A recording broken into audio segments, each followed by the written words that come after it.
Let's be honest, the Acolyte kind of freaking sucks. We start 100 years before the rise of the Empire, a time of peace. Well, except for the fact that there's one evil assassin walking the galaxy looking for, Not sure, but the planet we start on is called Yuta, like Yuta Man. Oh, whoops, this is Disney, so it's like Yuta Woman. The set looks like they filmed it at Disneyland in the cantina at Galaxy's Edge. Anything to save money. Gotta make sure Bob gets that bonus. So, Yuta Woman walks in and immediately starts a bar fight. Last time there was a bar fight in Star Wars, some poor sucker lost his arm just for talking smack. Well, our two feminist book club members take part in really boring combat. I mean, look at their faces. They look bored. Even the writers were like, okay, let's end this. Anyways, Mama Jedi gets murked by angry evil girl. And then angry, mean, evil assassin suddenly grows a heart and decides not to off the bartender because he has a kid? What? It's Disney 2024. Don't expect things to make sense. Right.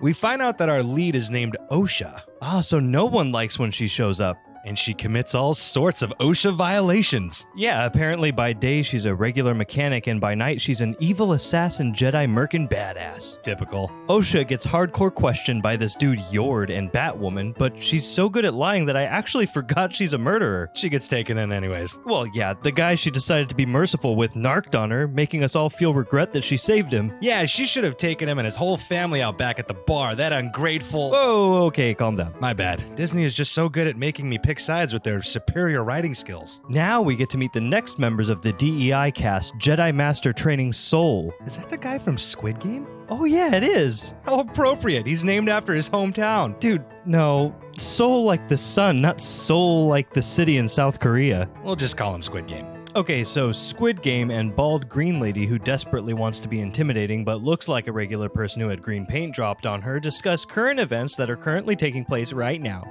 in time. Yeah, who is in charge of casting for this project? I don't know, but so far none of these characters look believable for a Star Wars setting. Osha's being hauled away on a prison vessel when all the other convicts decide it's time to escape. This whole time, the dong-face rhino could have just broken out, but they decided to conveniently wait until the ship starts going down. Yeah, this whole writing has been set up to be rather convenient. Seriously, using the Force as a master key just to get whatever anyone wants, to this dong-face guy breaking out of jail only when the scene calls for it is just lazy writing. Anyways, instead of helping her out, the now free convicts laugh and take off, further solidifying that no one likes Osha. Well, she is still carving out her redemption arc and wants to be better, so she saves one prisoner subdued by some parasite. He immediately ditches her. Wait. You're telling me the evil Jedi killer is now a thoughtful empath and wants the best for those around her? I guess. The bad guy who kills good guys wants to save bad guys and good guys. Now, as long as they aren't Jedi good guys, which makes her a bad good guy? Yeah, Disney has fallen off. So the Wicked Witch of the West and our first Asian Jedi are discussing trying to catch Osha while she's on the run. He's not the first Asian Jedi. Yes, he is. No, he's not. Yes, he is, dude. Look at this article. He's the first Asian Jedi. No, see, you're forgetting about Baltar Swan. She was a Jedi, and Depa Billaba, also Asian and Jedi. Even the fifth brother from Kenobi was Asian, and sure, he's a Sith, but that's basically a Jedi, just evil. Okay, sure, fine. But you're forgetting that this show takes place 100 years before any of that. Oh, come on. It counts! It makes him the first, at least in the chronological order of the story, just not the chronological order of filming. Anyways, Squid Game and Green Lady need to get Osha, who has now crash-landed in the prison vessel on some cold planet. Yay, I'm so invested in this story. Oh, great. Now they're objectifying Yord. Put your shirt back on, buddy. You're not gonna get Jedi Squid Game to fall in love with you. Put your clothes on. Yeah, see, no one wants to see that. I'm actually sure there are plenty of people who want to see that. Oh, yeah, well, I mean, okay, he is pretty buff. Back to Osha now. Here we get some really avant-garde exposition. We see her having a horrific nightmare full of creepy little kids and uninspired poetry. We're led to believe that Osha herself wasn't actually the one who murdered the Jedi woman and that she was possessed by her dead sister's sinister spirit. No, you idiot, that's her twin. Oh. Yeah, she's still alive. Sorry, must have dozed off during that explanation. So the Force police actually show up pretty dang fast and are hot on Osha's trail when they corner her over a snowy cliff.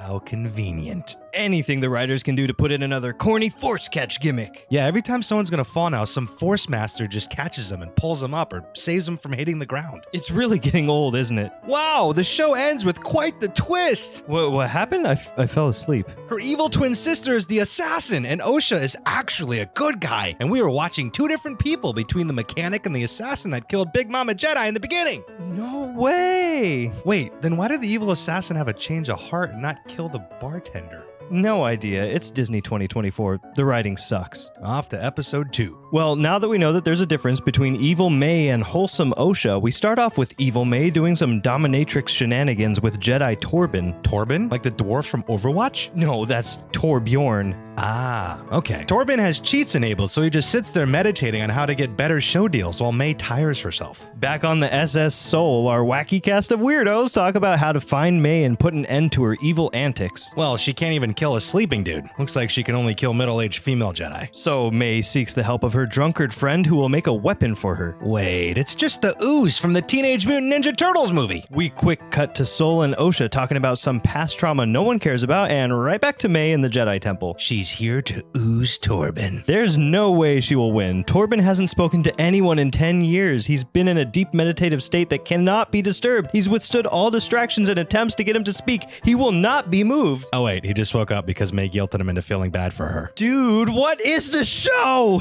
Torben comes out of his trance state and claims he's been waiting for May, but she was here last night. And you just ghosted her, dude. Wanting to atone for some crime he committed, Torben oozes himself and saves May the trouble. Then Osha shows up to Torben's corpse only to be caught by her keepers? They demand an explanation that they already have, as it's been established multiple times that Osha is not the one committing these murders and that it's her twin sister. Seriously? Did they have to hire Jedi with the memory of a goldfish to investigate and chase down a Jedi killer? It doesn't stop there with these true Force geniuses. In order to get a confession from the drunken poison seller, Soul has Osha pose as May and fixes her with a wire. Wait, but Osha doesn't even know what her sister talks like or how she acts around her connections. This is the worst plan ever. After that, while Soul saunters down the street, May shows herself and attacks while Yord records their fight for his YouTube channel. Props to the cameraman. He's locked in. After some cheesy dialogue and another force catch, the real police show up, but May uses the secret weakness of the Jedi, sand. She escapes and runs into Osha. The two have a quick bonding moment, realizing that both are alive when each of them has always believed the other to be dead. Osha then proceeds to miss every open shot that she takes at May. Supposedly she was a Jedi before, but with that aim, it would seem like she's actually a stormtrooper in a past life. May and her drunk friend escape to Kofar, home planet of the first Wookiee Jedi. No, we're not doing this again. Now on to episode 3. We start off with a flashback of May and Osha as young girls who enjoy looking at butterflies. Well, Osha does at least. May prefers torturing them. We also see a young Jedi Soul stalking the twins through the forest. It's only a little creepy. They're raised by a group of sinister witches who are trying to... Be evil? Yeah, I don't know. They just exist. But they sure are excited to have a set of twins amongst their ranks now. Osha and May are little witches in training. So they're not really Jedi, they're just bred by force-wielding witches who have the powers of Jedi but aren't Jedi. Nice, a complete retcon of the beloved Star Wars world rules. After several boring talking scenes where we're force-fed the idea that the twins are special because they just are, we get to see the feminist book club doing some esoteric slam poetry. 4 Jedi show up and break up the party, exposing the coven for training children in the dark arts. Soul wants to know where the father of the twins is, and we learn that they are products of a virgin birth. Gee, where have I heard that one before? Guess Anakin is no longer special, as this all happened 100 years before Anakin. The Jedi offer a better way of life to Osha as they can sense that she has a just heart, while the coven teaches them to betray their own hearts and purposely fail the test so they have no opportunity to leave the book club. Wow, I thought these witches were all about lifting each other up. Luckily for Osha, the Jedi don't only recognize her potential, but they recognize the witch's scheme and encourage Osha to strive for a better life. May flips out when Osha tells the coven of her desire to join the Jedi and declares that she won't let Osha leave. So, the most rational thing to do to make sure your sister doesn't leave you for a better life would be to set her on fire and somehow kill the rest of the entire coven in the process. Yeah, I mean, that seems reasonable. May sets fire to Osha's room after locking her in, but Osha escapes through a vent and is saved by Jedi Soul as we learn that all of the witches in the coven have been killed by May's little temper tantrum. Osha's hand has been forced now, and she must go with the Jedi and leave behind all that she's ever known. Oh, thank you. Is this episode over? Yes. Now on to episode 4. Make it stop! In the last episode, we learned that the 4 Jedi May is after are Big Mama, dead, Torbjorn, dead, Squid Game, and Wookiee. Let me guess, this episode is about the Wookiee. Correct. So predictable. We start off with a drawn-out discussion of Osha bailing, and then jump to May entering a forsaken, scary forest where the Wookiee Jedi live. Can't wait to see how long I can try to stay awake for this episode. While May seeks her future Wookiee murder victim, Sol is trying to convince Osha that her sister still has some good left in her. I thought we were way past that point when she let fire to Osha's room in an attempt to kill her. Well, Sol convinces Osha to join them on their hunt for May, and the crew land on Kofar, hot on May's trail. Somehow this show manages to make a trek through a creepy and dangerous forest full of bloodthirsty monsters boring. Oh my gosh, I can barely keep my eyes open. When will this story get any good? Seriously, I have never cared less for a group of characters in my life. Suddenly, May has a change of heart and decides that she's going to turn herself into the Jedi and reunite with her sister. Right as May gets to the Wookiee Jedi Kelnaka's hut, Osha's crew gets alerted of her presence by their little otter pal. May rushes into Kelnaka's hut only to find that he was just murdered and believes it to be her Dark Master's doing. Well, it was. Big surprise. Oh, at least we get the big reveal of what this big bad boy looks like. Oh, he looks like he rides a motorcycle. Great design. Truly iconic. Yep. Who do you think it is under that helmet? Maybe her mom? No, her hair wouldn't fit under that tiny little helmet. Maybe she lost it in the fire. Episode 5. Osha awakens in the aftermath of a Jedi slaughter. Oh wait, they're still fighting over there. She watches her Jedi protectors get killed off one by one before deciding to put her stormtrooper training to good use. She misses her shot again. Man, she really was a stormtrooper in her past life. You know what? This episode is so boring, we're just gonna rapid fire this one for you. Osha runs away while the villain gives chase. Sol saves her and faces off against the big bad. May wrestles with the white-faced Jedi girl. Big bad shows up and does nothing in a fight against her. May runs away and almost gets axed by the baddie. Yoda and Osha run away from the fighting just to turn back with the forest bugs in tow. This fight scene's actually pretty sick. Wait, the baddie's helmet got knocked off. And it's the drunk ooze dealer? Whoa. The first Asian Sith. No! So this whole time he was the big bad Sith Lord commanding May to kill the Jedi because he didn't like their rules. What an incel. So he kills a handful of extremely trained Jedi just to lose to a small pack of jungle moths? Okay. As the fighting comes to an end, May blasts Sol and finally talks face to face with her sister. May is mad that Osha would turn her back on the coven to join the Jedi, but doesn't give a single good reason for why that would be a bad thing. Well, thankfully, Osha doesn't see the reasoning either and declares that May is under arrest for her crimes, but after a scuffle, May escapes, cutting her hair to pose as Osha. May links up with a now recovered Sol while the big baddie reveals that he's not finished just yet, and we end on a huge cliffhanger. Wait, cliffhanger? I thought this was the last episode. It should have been. Could have been. Yep. In episode 6, a confused Osha awakens on a strange island. What better way to follow up an episode of death and destruction than a whimsical little scene where the Otter Man wanders the ship, tinkering with technology? Back again on Evil Island, Osha comes across our big baddie bathing. Wait, Sith don't bathe. Yes, but this one doesn't like rules, remember? Wait, last episode this dude was snapping Yord's neck and murdering all those Jedi, and now we're supposed to sympathize with him because he's hot and naked? Sorry, did you say something? I was distracted. Speaking of distractions, the show continues pulling us away from the serious moments to watch Otterman and May do some silly antics aboard Sol's ship. We get this back and forth between Osha getting intimate with the dark side and May trying to pry the dark truth out of Sol, and that's basically the whole episode. So the big bad Chimera says that he kills Jedi because they threaten his way of life, and even admits that he kills the young ones because they'll eventually be bad. I'm supposed to side with predestination? Yeah, nice try, Disney. After Sol figures out exactly what's going on, he subdues May while Osha tries to understand her connection with the Force. Boring! Next. Episode 7 starts with another flashback. Trickle-down exposition is trying so hard to work here. We finally get to see exactly what happened on May and Osha's planet way back in the day of the great feminist bookstore fire. Our 4 brave Jedi come across the Witch's Coven entirely by accident, and it turns out they literally are like child protective services. Fearing for the safety of the only young girls in the Coven, the Jedi intervene on their ceremony. While questioning the Coven in a really innocent and harmless way, our lead witch decides to invade a young Torben's mind and cause some unneeded drama and tension. This, of course, leads to her death, but she's innocent. What? Disney. Right.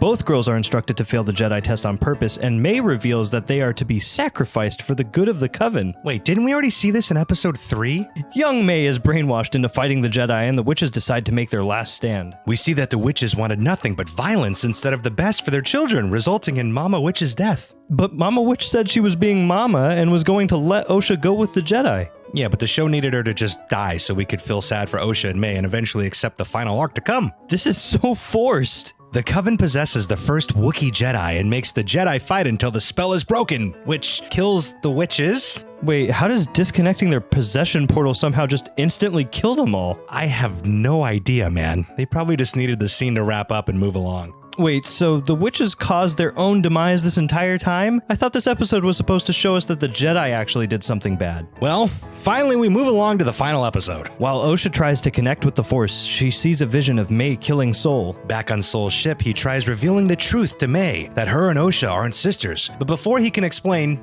she tases him. Boy, she did break out of all those harnesses rather quickly by just getting one hand free. We already figured out from several context clues and very obvious hints that Osha and May are actually the same soul in 2 different bodies. But the show wants to try and surprise us, I guess. After Osha convinces Khmer to leave the planet and help her, we see some random Sith character lurking in the caves. Which we actually never see again. I'll just ignore that until the Star Wars character wiki tells me who the heck that was supposed to be. You can tell that the show itself is getting just as excited as we are for it to end already. Yeah, the pacing is picking up as May, Osha, Sol, and Khmer face off in their own battles. May finally gets Sol to confess to killing their mother, but it was actually a misjudgment, and everyone knows that. So why is this an issue? Because feelings. We need to feel bad and accept this drastic transition of Osha into being bad. But I don't accept it. Right, yeah, that's why the show is rated 3.6 on IMDb. Either way, once Osha hears the confession, she goes wild, force choking Sol to death and drawing her lightsaber on Khmer.